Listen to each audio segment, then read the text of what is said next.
Good morning mga idol. Ngayong araw na to idol ay nag-hire tayo ng isang bagong welder mga idol.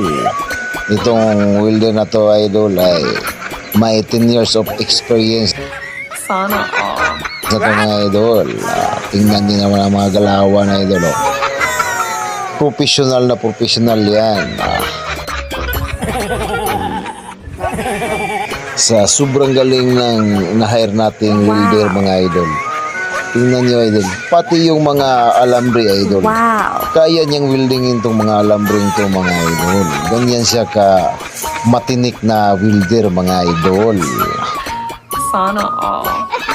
At ito palang ginagawa niya mga idol ay pintuan to ng DIY natin na gate mga idol. O, tingnan niyo ang gate natin idol. Ang ganda-ganda idol. At unique mga idol.